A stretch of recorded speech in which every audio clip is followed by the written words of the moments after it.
Hello, can I ask you to introduce yourself, please? Yes, my name is Keir Jenrick. Right, kid, didn't you? What is this unusual hobby you've got to share with us? Well, in the most inappropriate situations, I reproduce themes from the 1980s, such as quiz shows and popular pop songs. I rang up the police the other day because I saw that a black man had passed in front of my house, and I thought he's up to no good. So I rang 999, and they said, "What emergency service did you want?" And I started going, blankety blank, blankety blank, blankety blank. How did the operator react to that?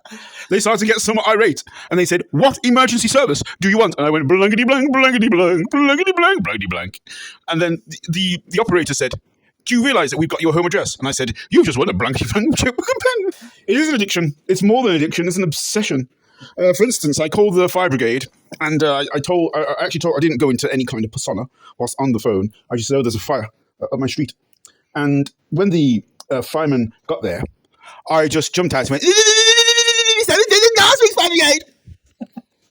Right, how did this start Blankety blank, blankety blank, blankety blank. for you? I'm really interested to know. It started when I was a young boy. I was brought by my mother into a local NHS hospital. And there was a nurse, but she was quite a big nurse. I believe she was Nigerian. I hurt my shin, and my mother feared that it might be some kind of break. And the nurse said, "It is okay. We will fix this in no time." And I went, "I'll fix it for you." Oh, so you were inspired by Jimmy Savile? Jimmy Savile is my hero. Yes, he was quite notorious in the end, though. Do you think you'll get infamous? I hope so. Blankety blank, blankety blank, blankety blank. I was calling up the social services the other day, basically on a jumped-up charge that the people next door were abusing their children, sexually speaking. I just absolutely create a cock and bull story, if you'll pardon the pun.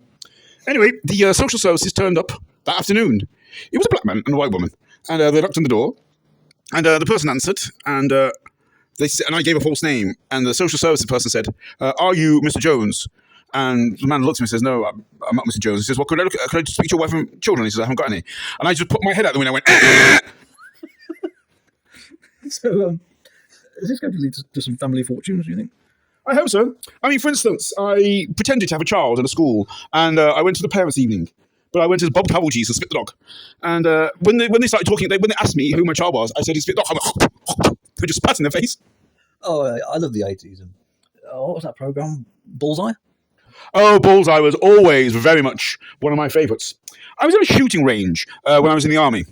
And one of the instructors told us, that we were firing all over the place. And he said, "Stop. He says, I've got to change the targets." And as he was going out there, I shot him twice in the arse. I said, "None of this game for doing a bed."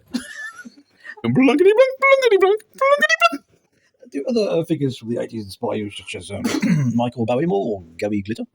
These are my two other heroes. You've hit the nail on the head. For instance, I was at a funeral. It was of a neighbour who had passed away. He was a very beloved neighbour.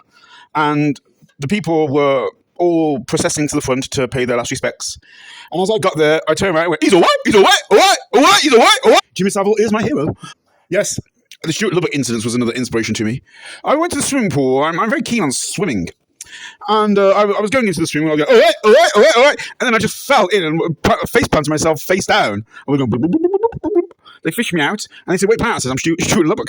It was a black man and a white woman. What was your finest moment, would you say? There has been so many. For instance, I joined the Samaritans, and a woman started talking about how she was at her wit's end. She was deeply depressed, and she was considering suicide. And she'd been talking like this for about 20 minutes. And I started going, "Rabbit, rabbit, rabbit, rabbit, rabbit, rabbit, rabbit, rabbit, rabbit, rabbit. You got more rabbit than Sainsbury's. Why don't you give it a rest?" About half an hour later, I got another man, very similar position. He was very, very, very depressed. He'd lost his wife only just recently, and he was thinking of offing himself.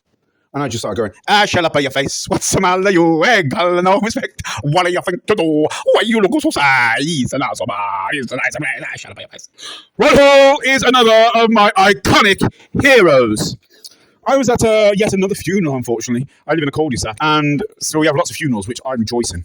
Anyway, I brought my emu puppet.